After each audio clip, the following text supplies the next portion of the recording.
Yeah, sure. They say that every single patch of grass has the potential to be a skyscraper.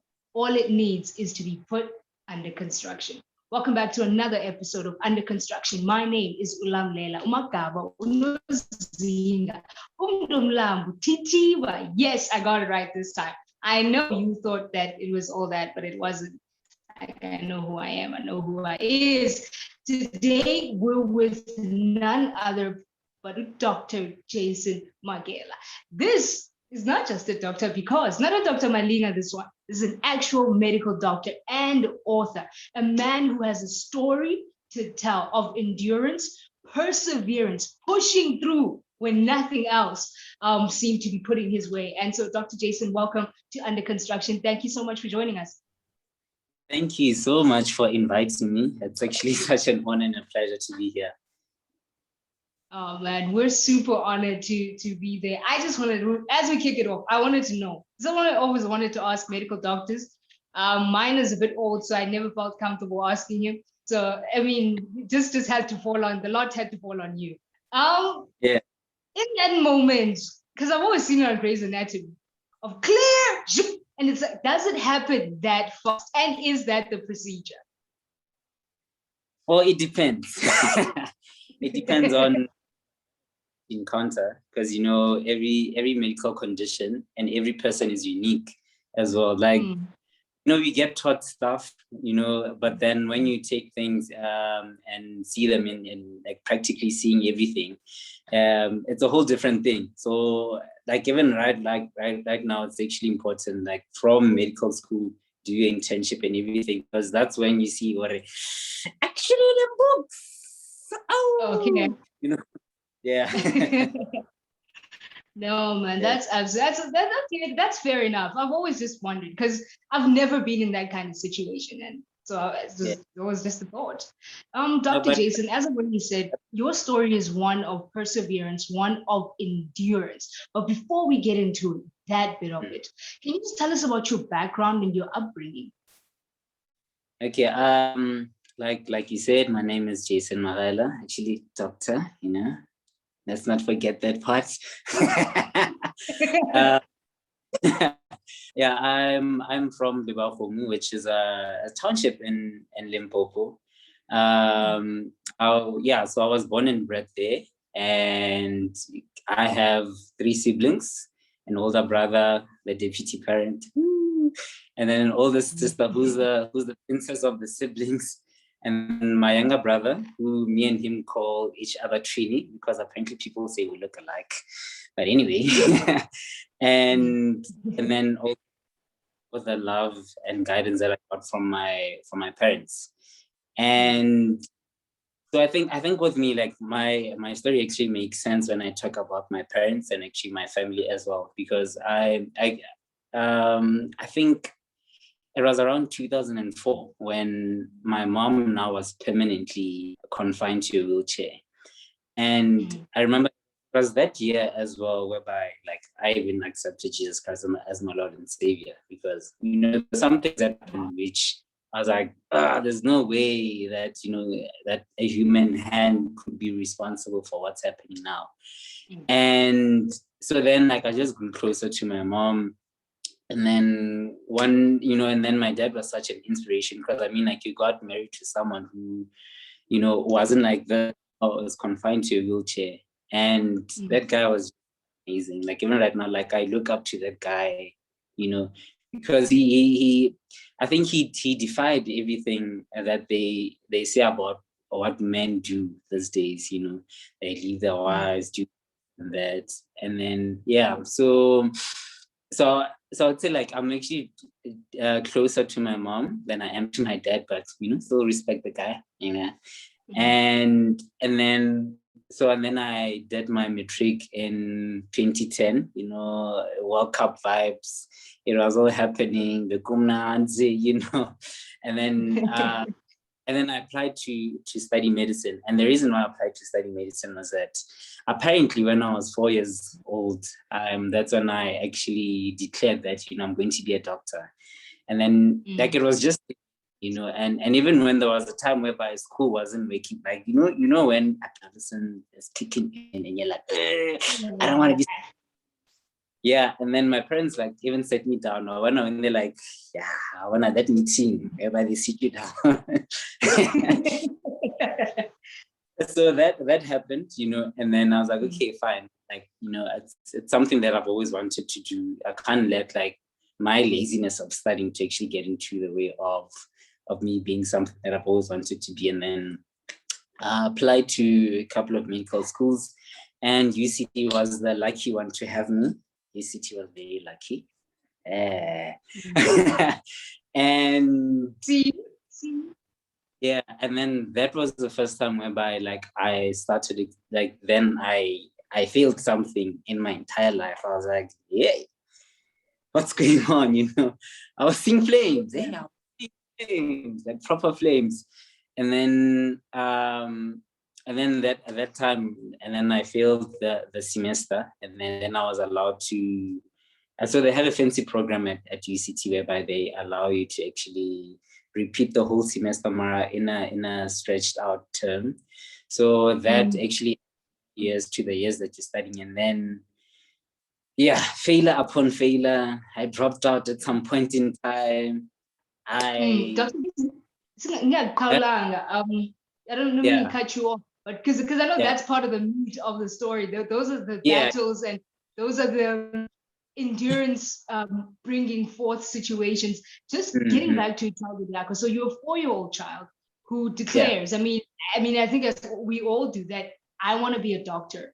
And then life goes on, you see your mom in a wheelchair. And I think to some extent, how does that amplify or set that same vision you had then, or how does it like create the need? Because now you're dealing with a medical situation that you had declared that that's what you would live life solving or fixing or addressing. How does your being in a wheelchair impact your drive toward that said vision or said goal? It's has actually influenced me in so many ways, including like, because obviously like you get taught about these things, because you're going to be a doctor dealing with such situations. And like, especially when they mention something where I'm like, hey, wait, I think that could answer thing, and then I'd pay some, and I'd be there asking questions like, okay, so what happens with this? What happens with that? So it's, but mostly me persevering to a point whereby now, like, I'm a doctor. Besides everything that I've went through, it's mostly been the support that I got from my parents. Like, even the time when I dropped out, like, I spoke to them, and then we're like, okay, cool, I think you should take some time off. And then even when going back, they supported me. They've been with me throughout, even those difficult times. So I feel like sure, like my mom's situation, being in a wheelchair, did affect me and impact me in many ways. But it was mostly the support I got from them. Okay, that's absolutely awesome. Now you've mentioned a few of them, but what are some of the biggest battles that you've faced throughout your time in university, throughout your time becoming a doctor? And how were some of the ways that you navigated through those?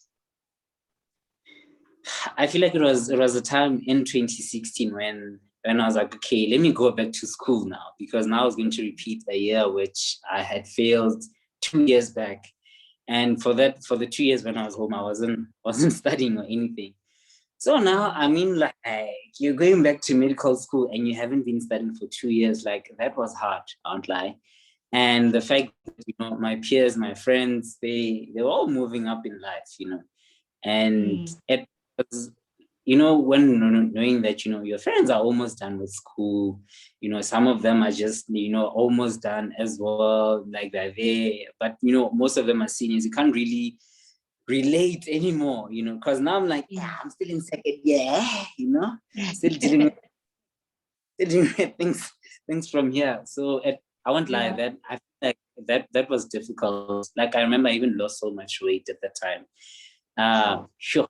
Yeah, no, that was difficult. But then after that, and also the fact that, that anxiety of, I had failed this year previously, and now I'm back here, and will I even be able to make it past this year? So even those times whereby, like, going through everything, it was nah. I feel like that year 2016 was the year whereby I saw flames. Oh, but what was the one thing, even then during 2016, that you can, without a shadow of a doubt, say, this is what brought me through? What's that one thing you could point to? Obviously God, to be honest. And because I was very fortunate that because I'm a Grace Bible Church member. So the support that the support that I got from them was just so massive. And also over CSM as well. He's been there, not really holding my hand per se, but checking up on me, because being aware that this guy hasn't been at school for some time and stuff, and you're back, people have moved up in life. So yeah, I feel like God and being at church actually was very, like, in medical terms would say it was a prophylactic environment, protecting me from all the the bad environments that were out there, all those bad influences that were out there. People obviously talking bad about me, like, why are you back, like, guy, oh, she's repeating a year, and such things. Now God pulled me through that. Definitely understand those kinds of pressures that can come. I just want to take this moment quickly now, and give you the opportunity. Let's go off script. So you and I, let's go off script.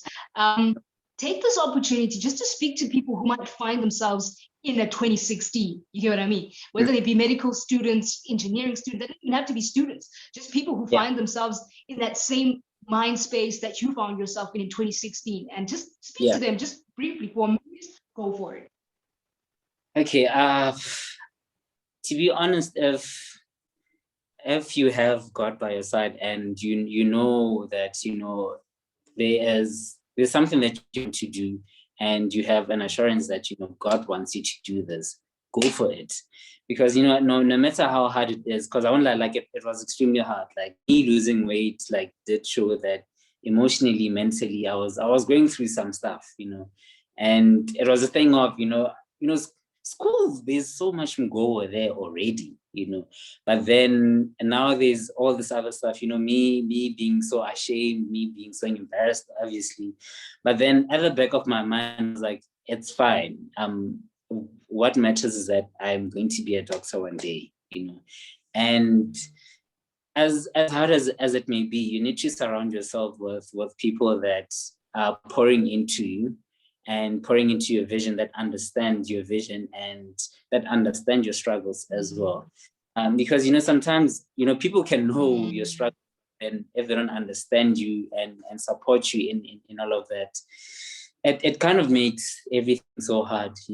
I mean, God is a person of, he's a relation type of God, so he loves the fact that we can be able to relate to each other. We are supposed to be there for each other, so it's important to have, like, people that will support you all the time, will be there for you, praying with you, and and also, because I have, to be honest, I have 3 mentors, so, and then there's because there's so much that I want to achieve in life, and I actually believe that having a mentor that's specific for this certain part of my life. I have a mentor that's mentoring me in medicine.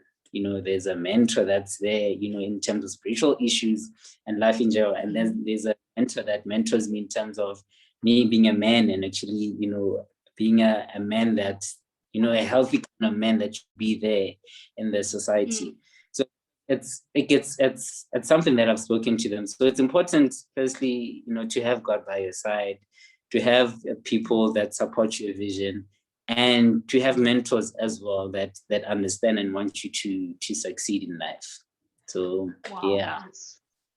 That's beautiful. Thank you so much. 3 things. Yep. 1, have God. 2, Yes. have community. And number 3, have mentor that pour into you. I think that last one is so underrated in our generation, having people to know. I think because, we're all doing it for the cloud, but because it happens for the cloud so often, Yeah. because we have Google at our fingertips, we have all the information we need. You want to learn how to build a car, YouTube. You want to learn how to build a home, just find it on YouTube. That bit on having a mentor is something I feel is so underrated. Why did you feel it a need not only to have one, but to have 3?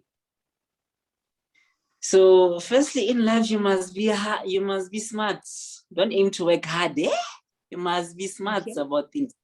So, because having mentors, like the good thing about having a mentor is that they've been through certain things. And if you want to go through the journey, they make the journey bearable. They make it a bit shorter. And they make it manageable for you, because now you're pretty much going to go through the same thing, because having mentors does not cancel the experiences that you're supposed to have. You always have those experiences.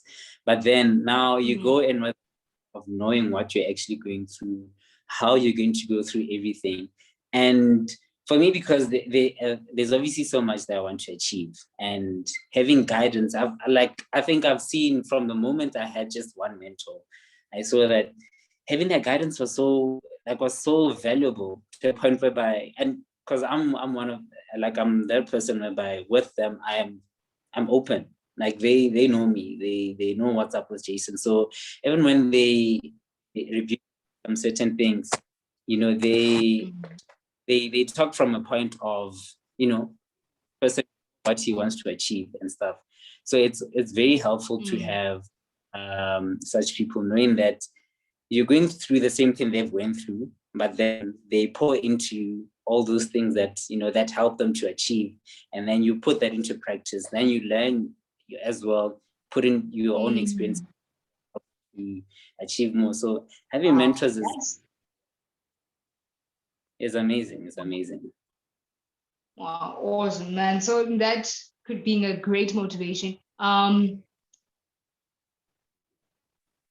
Going on, you're not just a doctor. The man's an author. The man has written a book. The man has written book, words to pages. The man has written a book, Becoming a Doctor. Yeah. Please tell us about that book. Okay, so last year I was a final year medical student, and you can tell with the pandemic obviously coming into place, it affected everything. And for us as medical students, especially like towards the end of medical school, you have to be in the hospital, you have to do practicals. And then COVID came, then it disturbed everything. Now we were not even allowed to be in the hospital because it's not safe, would be affected and stuff. Yeah. And then, this was like the 10th year after I've finished matric. My friends have made it in life. And I was looking forward to this year, to actually finish in this year. Now COVID came and then it disturbed everything. Like there was so much uncertainty, there was so much anxiety, because I'm like, am I even going to finish this year? Like I did not want another year added to my academic journey. And then because I feel like the more I just thought about it, the more I wanted to speak. Because also I was stuck in Cape Town at the time. It was the epicenter, Wuhan, South Africa at the time. So I couldn't. So the only person that I could see was my flatmates and some of the others that were there in the court as well. So then I remember there was a time I was actually volunteering at the testing center in Cape Town, a hospital in Cape Town. And because at that time there was like doctors were falling sick, nurses were falling sick. So at that time I just volunteered to be like, okay, I want to be there at the testing center. And then it was at that moment, because there were a couple of things that happened at the hospital which shook me. And then walking back to my place, I remember I was just praying like, yo, God, what? These things that are happening.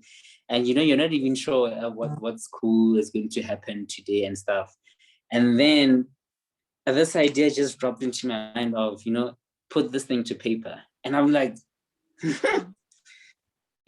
me write something. Like, okay, maybe let's do this. Because also, like, I've always wanted to be an author, but never found anything to write about. And then at that time, I remember watching videos, like, listening to how people wrote their books, and then from there onwards, then the whole process started of actually writing my book. And then from the minute I started writing the book, I just enjoyed, because look at how thick this book is. It's like, like, I enjoyed writing, and the fact that, the editor was busy chopping down some things, it's, and in the long run, I saw that it was actually my own therapy at the same time, because I was speaking about my experiences and what was actually happening around. And also, I mean, like, people were wondering, like, what's actually going on in the hospitals? What's going on with medical training? Will medical end up, like, the final year medical students, will they even end up being adequately trained compared to the predecessors? Like, I remember even my flatmate would even joke, like, if I hear someone saying that they graduated from the year 2020, I'm not letting that person touch me, and it's such things, they're very subtle. Like, you can say them, in a very subtle manner. When you say them to someone who struggled to get to that point of being a final year medical student, wanting to be a doctor at the time, there's so much anxiety that builds up. And, we're only human. I mean, the things get to you, and you always want to take out things, and luckily having mentors, they taught me on a couple of things of how to have healthy outlets. And writing the book was my way of actually telling my story and actually giving myself therapy. And so basically I wrote about everything. Like, that was about to be the next question, about what is the heart message of your book? Okay. So there's so much that I actually bring up in this book. Firstly, it's an inspirational book in a sense of, here's a guy who took 10 years to be a doctor, but he persevered. And on top of that, things were so uncertain right at the end. So that's number one. And then number two, it's just to help educate people on what actually was happening in the hospitals, what actually was happening in terms of the medical training.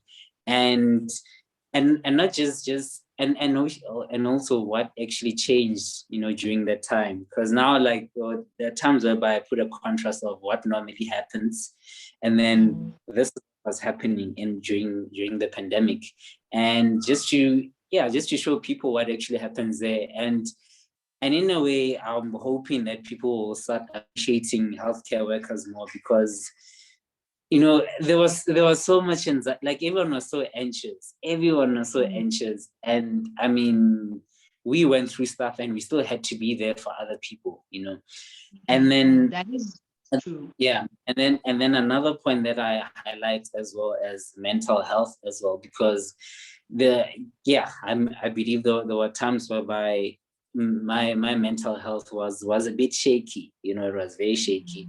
And I do highlight that as a man, to show you that it's okay to actually acknowledge that mental health issues are a thing. You can be affected as a man, and to just help men out there to also be able to realize that, it's okay, to go through these things, and it's fine. You're not weak, you're not less of a man, but you're still a man. You go through stuff, you're an emotional being.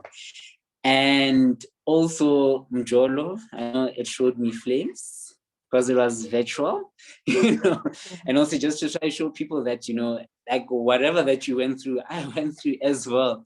It's not a shame. So so basically those are the themes. I know it's like multiple themes, but those are the themes that come out through the book.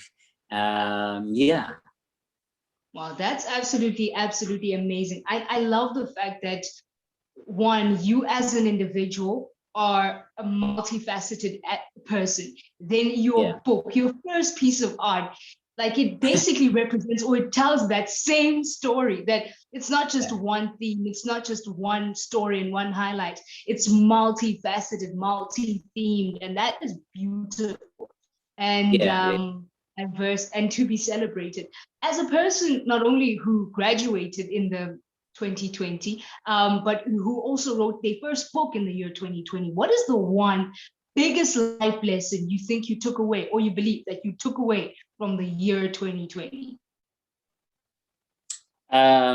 You should be able to adjust to things as they happen, because I mean, being a medical student is daunting, at times. There's so much to do, there's so much studying to do as well, but if you know what you want in life, if you know, like, I feel like it's actually important to actually know what your to know what your purpose is in life, because that helps you to prioritize your time, prioritize who you spend time with, what you spend your time on.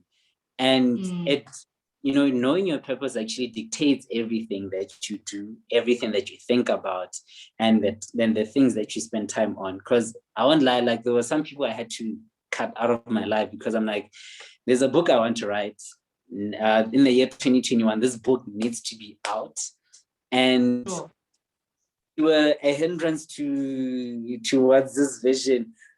Like feelings, but so it's actually important for you, because I believe, like I've always been listening to sermons, at church, watch videos about purpose, the benefit.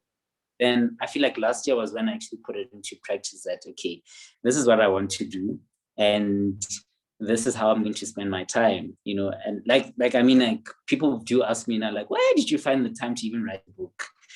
And I'm like, well, I don't know how to answer that, but I guess the most honest answer to that question is that I was prioritizing my time towards what I wanted to achieve, and I did not want anything to actually hinder that or come in between that. Yeah. Wow, that's absolutely, absolutely beautiful. Dr. Jason, it's been such an honor having you here on the channel. Listen, guys, if you have not subscribed button down below, hit the bell notification so that you can get noticed every single time we drop a video. And that is 5 p.m. every single Sunday. If you're enjoying this video today, just give us a thumbs up. And if you're not enjoying this video, give us a thumbs up. I wouldn't actually understand why you wouldn't enjoy the video, but UCT graduate, current medical doctor, he's an author, and his journey has just begun. What more can we be expecting from you in the future? Well, more books, definitely. Yeah, but also I feel like I feel like there were a lot of gaps which the pandemic actually showed within the health system, and I feel more towards helping, fixing stuff and working. Like, it's not easy, it won't be an easy thing to do.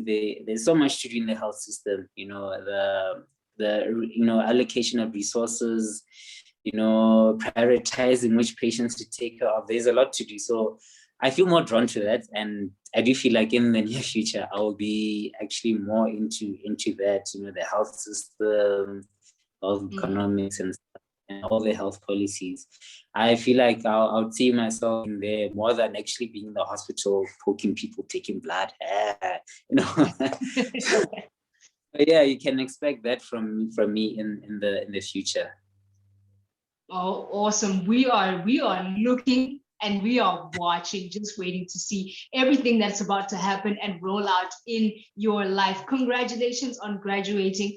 Congratulations on making it through 2020 in the medical field. Listen, we love and appreciate each and every single person who has been in the medical field. Let me take this moment and just go off script. I have an aunt who's a nurse, and I got to actually see the amount of dedication, the amount of perseverance, facing fear and facing death every single day that people in the medical field had to go through in the year of 2020. And the biggest thing was in the face of uncertainty. No one knew what they were dealing with. It was a new thing. It was, and you guys did it. You pressed on, you pushed forward, and you did it for us. You did it for the country. So we love and we appreciate each and every medical field. You guys did it. We are so, I think as a world, as a country, just as a whole universe, I don't know where we would be without you. So, and we don't want to find out. So thank you so much for your love. Thank you for your dedication. Thank you for your dedication to the cause, man, to the cause. Like, it's beautiful to see, and it's beautiful to see just a group of individuals who are willing to lay it all down for the sake of their country. So to you, Dulce et decorum est. Dr. Jason, thank you so much for joining us. It's been such an awesome time with you. I mean, I used to think like straight A or like medical field students are certain types of people, but you have smashed that into pieces. You're an absolute gem.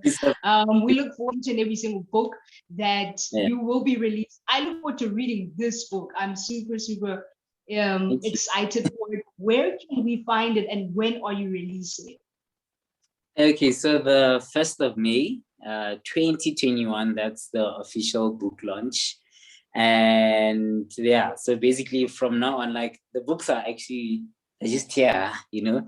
So only then will I start releasing this book. So right now, unfortunately, the pre-order sales are ending tomorrow on the 30th of April, which was 15. But from the 1st of May moving onwards, the book will be 300.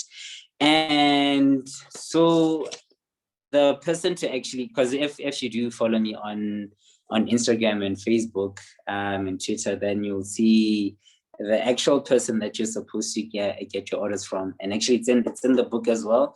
So if you want to order via email, you can go to Grozephy, so GROOZEPHY@gmail.com, or you can call or send a WhatsApp text to 076-796-1668. So that's my younger brother, by the way. He's the one that's been helping me take all the orders, you know, RSVP for the book launch. So he's the person to actually speak to, because the administration of this book, I feel like I did so much already. So yeah, so if you are interested in getting the book, then you can get it there. There are plans to have it available online, but that will obviously be mentioned as time moves on. And then obviously looking at the avenues as well to make it easier for people to get hold of the book. But so far, you can send an email or send a text or call the numbers that I just mentioned, and you will get your book. Awesome. Thank you so much. I know not only me, but probably all of our subscribers, all of our listeners, all of our Under Construction fam looks forward to be able to read your book. Guys, this has come to an end. This episode with Dr. Jason. I hope that not only are you part of the journey, or you joining me in celebrating his journey, but that you've learned something about perseverance, about enduring, about continuing in your journey. I know for this man, medicine isn't just a career choice, but it's a call. It's purpose for him, and it's him pursuing that. And I trust and I hope that you as an individual will be able to find that thing, that even if it takes you 10 years to do it, you will continue and you'll press on and you'll do it. This has been Under Construction with Dr. Jason, and seeing how he has gone through his constructing process and how he's just been under construction. If you like the video, please give us a thumbs up. If you haven't yet subscribed to the channel, subscribe to the channel. Come on, join us, be part of the family. Don't forget to click on the bell so that you can get all the notifications when we premiere a new video. And that's every Sunday at 5. But from us here, it's been Under Construction.